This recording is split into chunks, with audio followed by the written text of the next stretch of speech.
The ring was unmistakably his, a lawyer's signet, customized with initials and the emblem of his state bar association. It had disappeared with him 13 years earlier, along with his new wife, during a honeymoon that was supposed to last 2 weeks. They never came back. And now, after more than a decade of silence, it re-emerged in the dust at the bottom of a dry well, buried on a property no one had touched in years. On June 12, 2011, Nathan Holloway and his bride, Dr. Elise Morrow, checked into a remote lodge in the foothills of northern Arizona. The lodge, called Oak Glen Ridge, catered to honeymooners and hikers, boasting panoramic views and a perfect isolation from the digital world. Nathan, a 35-year-old defense attorney from Sacramento, had insisted on no phones, no laptops, and no contact with the outside world. A full disconnect, he called it. Elise agreed. A trauma surgeon, she understood the appeal of silence. They arrived on a Sunday afternoon. Staff remembered them clearly. Nathan wore a dark blue shirt and jeans. Elise was in a white sundress. She laughed easily. He held her hand constantly. The receptionist, Kendra Vale, later told investigators, "They looked like the kind of couple you put on postcards." They were assigned to cabin 4AE at the far end of the ridge. The next day, they picked up trail maps and asked about nearby waterfalls. Nathan mentioned they planned to hike east past Hollow Creek, a 6-mile trail that ran along old mining properties and terminated near a group of collapsed wells and dry shafts from the 1920s. "Just the two of us," Elise had said. "We want something no one else has seen."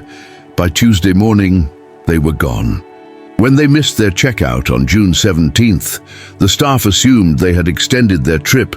It wasn't unusual, but when no one answered the courtesy call, a housekeeper was sent to their cabin. She found the door unlocked. Inside, both suitcases untouched, the bed unmade, food from Monday night still on the table. Elise's jacket was on the armrest. Nathan's wallet, with his license, credit cards, and $360 in cash, lay on the nightstand, but the keys to their rented Jeep Cherokee were gone. And so was the Jeep. Authorities were notified within hours. A ground search began the following morning. Starting with the trail to Hollow Creek, aerial units joined within 48 hours. By day 3, state police, K9 teams, and even 2 cadaver dogs were deployed. The couple had vanished into air, no phone pings, no credit card use, and no communication with family or friends. The Jeep was found a week later, abandoned at a disused Forest Service access road, hidden under branches, its tires flat from deliberate punctures. The keys were gone. There were no signs of struggle, no prints, and no DNA that didn't match the couple. The vehicle appeared to have been carefully staged. The seats were reclined, and a blanket was folded in the back. Elise's stethoscope was in the glove compartment. The case stalled. Months passed. The working theory: they had fallen from a ledge, gotten lost, or encountered someone on the trail who never intended for them to return. But the region was searched exhaustively. The land gave nothing back. Nathan's background was meticulously examined. He had no known enemies, no pending cases that suggested revenge. Elise's hospital colleagues said she was universally respected, overworked perhaps, but not in trouble. There was no debt, no life insurance discrepancy, no known infidelities, nothing suspicious in their financials. The couple's phones, left in the cabin by design, contained no messages of concern. They had simply gone out and never come back. Years turned the case into a memory. The lodge shut down in 2014. The terrain reclaimed the trail. Then, in April 2024, a new owner purchased the property. During renovations, a crew began digging out a sealed dry well behind the now defunct cabin 4A. They hit concrete 4 feet down, and below it, packed soil that hadn't been disturbed in years.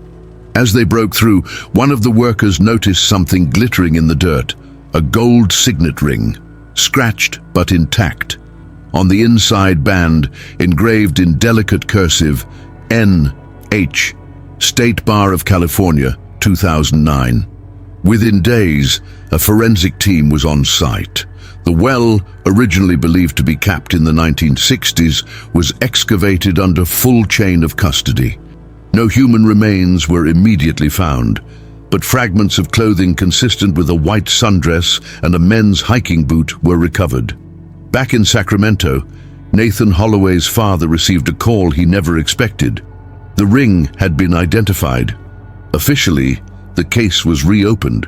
The timeline no longer made sense. Nathan was presumed to have died somewhere on the trail, but now it appeared they had returned or been brought back to the lodge site. The discovery raised more questions than answers.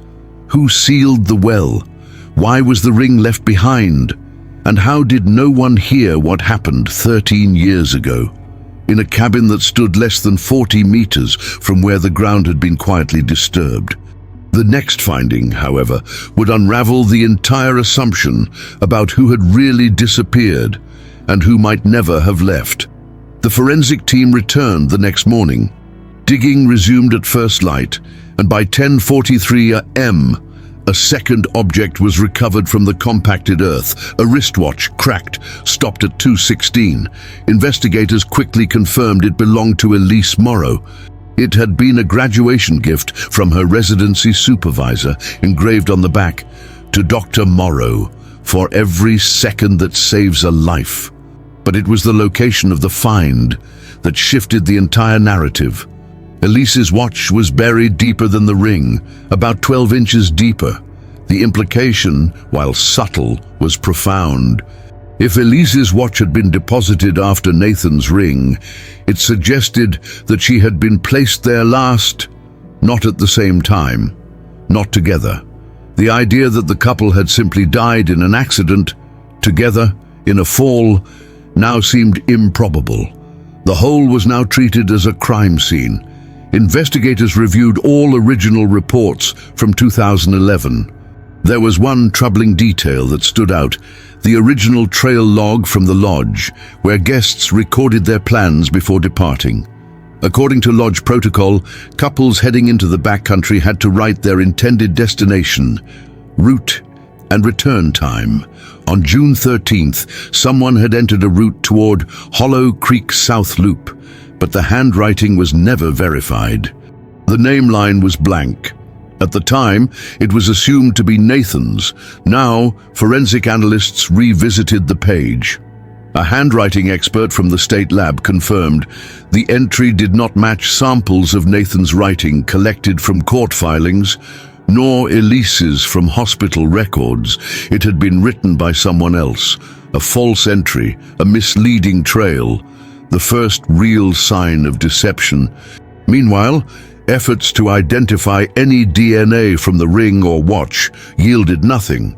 13 years underground had degraded most organic traces. However, Elise's watch still had faint traces of mineralized soil consistent not with the well itself, but with an upper ridge 2.3 miles away, near an abandoned ranger cabin last surveyed in 2005. A search unit was sent to that site. The cabin had collapsed from storm damage in 2012 and was mostly overgrown. But inside the wreckage, one discovery stood out: a rotted sleeping bag, duct-taped along the edges, with a torn hospital ID tag sewn into the inner lining. It read, E. Morrow, M.D., Emergency Trauma Team. The trail was shifting.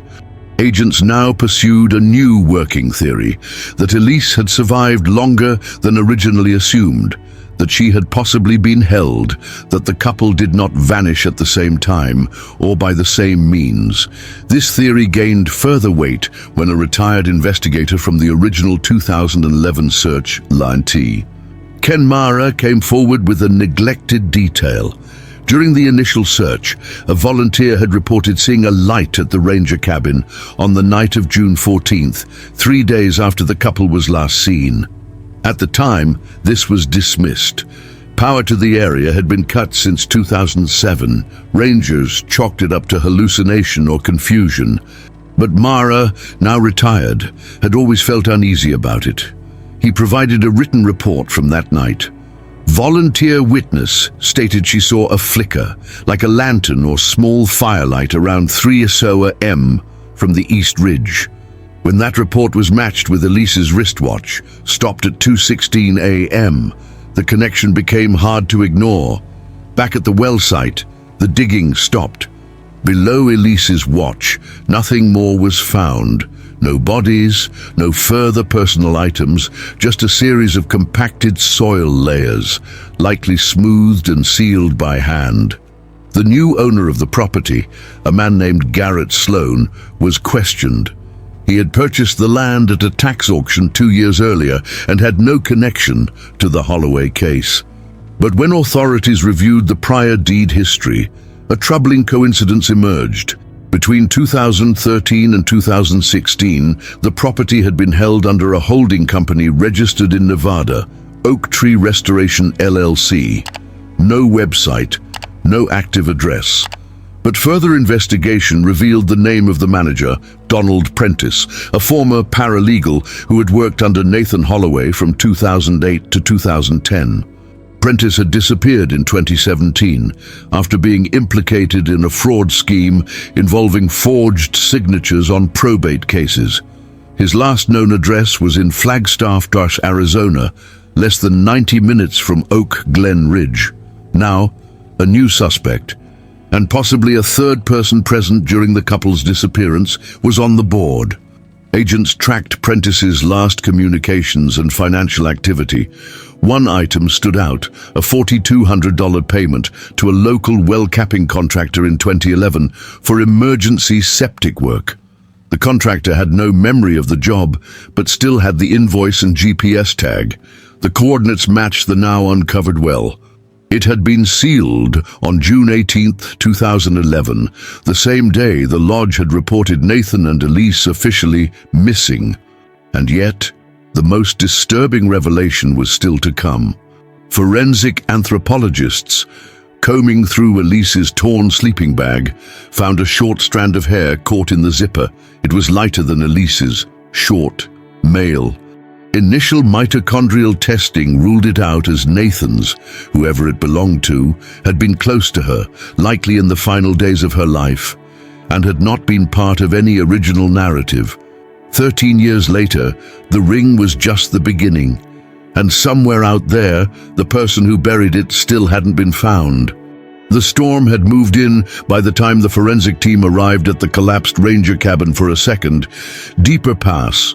Rain soaked the ash-colored soil, turning the remnants of pine needles and broken stone into a paste. With each movement, evidence risked dissolving. But the team worked with urgency, documenting what remained of the site where Elise Morrow might have spent her final hours. From beneath a fallen beam, investigators recovered the rusted cap of a propane lantern, likely the source of the light spotted on the ridge the night her wristwatch stopped. Near it, a burned log partially buried under debris. Charcoal samples later confirmed the fire was ignited sometime between June 13th and June 15th, 2011, days after Elise and Nathan were last seen alive. By now, the working hypothesis had split. Investigators no longer treated this as a double disappearance, but as two timelines interrupted. The well had held Nathan's ring. Elise's belongings had been found elsewhere. Someone had moved them. Someone had controlled the aftermath. That someone, they now believed, might have been Donald Prentice. When Prentice's name re-emerged in the investigation, it brought with it a layer of complexity Nathan Holloway's family hadn't expected. Nathan had once trusted Prentice, first as a junior in his legal office, and later as a handler of minor civil claims. But according to internal firm records obtained from archives, Nathan had terminated Prentice abruptly in April 2010, just over a year before the honeymoon. The reason? Irregularities with client trust accounts, missing funds, unauthorized withdrawals, and allegations of forged authorizations. A quiet internal audit had been launched. No charges were filed. Nathan had kept it out of court, likely to protect the firm's image. But the message was clear. Prentice was finished. 16 months later, Nathan disappeared. FBI agents pulled Prentice's last known files from a storage unit in Tempe, Arizona. Among scattered boxes, they found a black notebook with torn pages, one of which contained a hand-drawn map. It was crude, but unmistakably marked with an X over the area surrounding Oak Glen Ridge and a squiggled trail leading to the abandoned ranger cabin.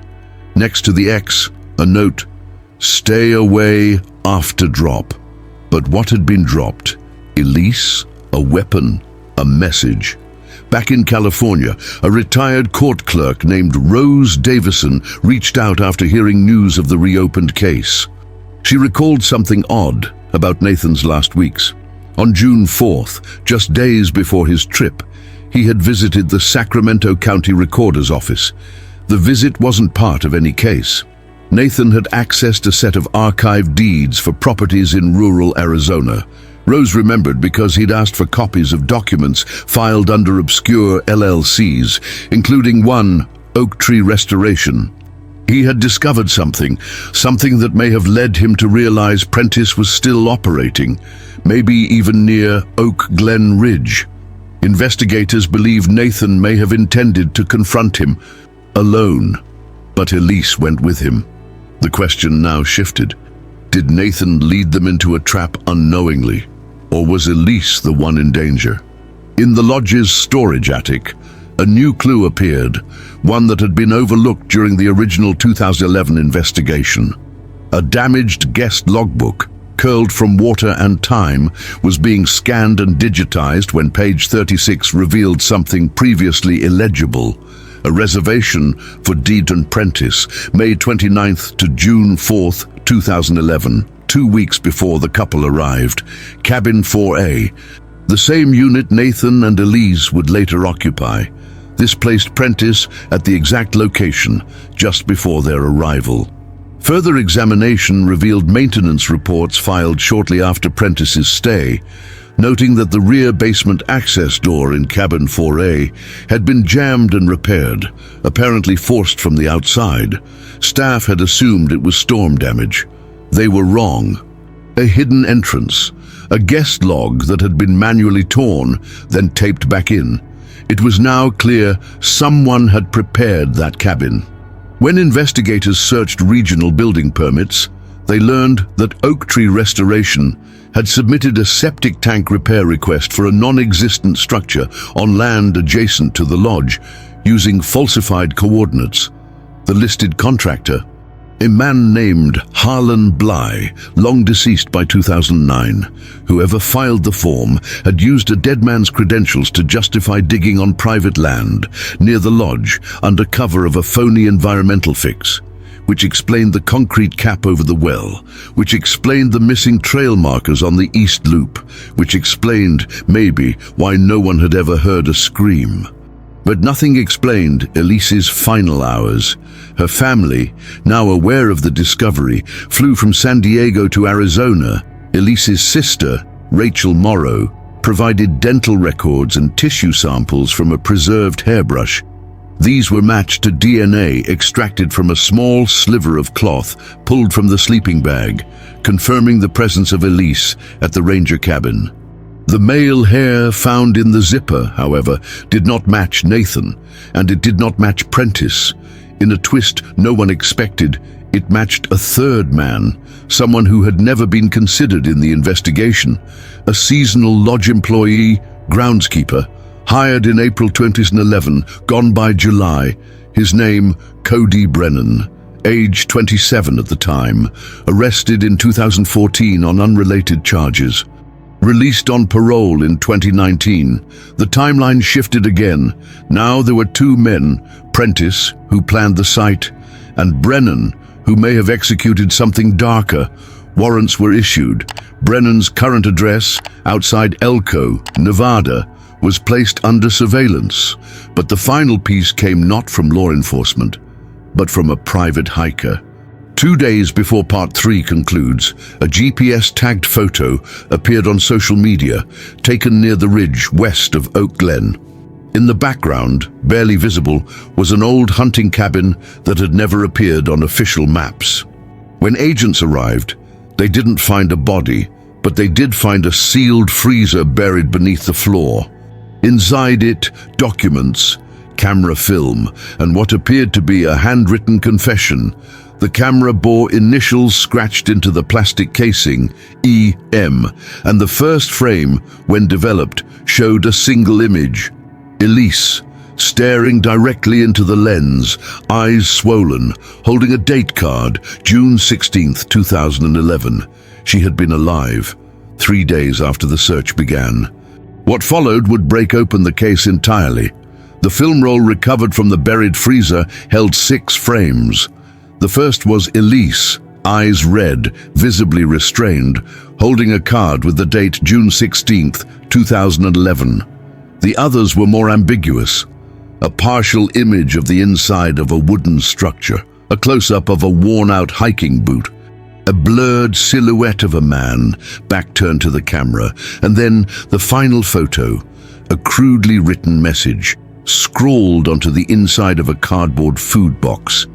If found, he still has the maps. Tell Rachel I fought. The handwriting matched Elise's. The cabin had been built decades earlier and was not on any registry. It had no running water, no power, and no clear path to it, accessible only through a dry ravine. The structure appeared to have been used for weeks.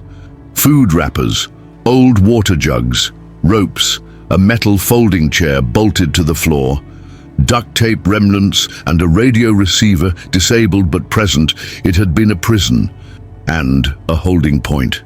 The freezer, partially rusted shut, had preserved paper evidence in unusual condition. Inside were tax forms, a hotel receipt from 2011, and a notebook belonging to Cody Brennan. Pages were smeared and warped, but legible in fragments. On one page, she wasn't supposed to talk. He said quiet. She kept asking questions. Another entry, dated June 18th. I didn't want to do it. I told him this wasn't part of the plan, but she saw my face. He said it was her or us. The confession was incomplete, not a declaration, but a record of collapse. It implied a dynamic of coercion between Brennan and Prentice, but it also confirmed what Elise's family had long feared. She had survived the initial disappearance, possibly for days, possibly longer. On June 25, 2024, over a decade after Elise vanished, Cody Brennan was taken into custody in Elko, Nevada.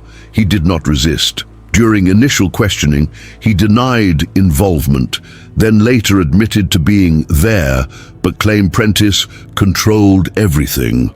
He described Prentice as obsessed with Holloway, claimed the lodge trip had been a setup, that Prentice had followed the couple from Sacramento, that he had stayed in cabin 4A before them, mapped the trails, and manipulated the lodge reservation system. He admitted to helping stage the Jeep, helping move Elise, and keeping her quiet.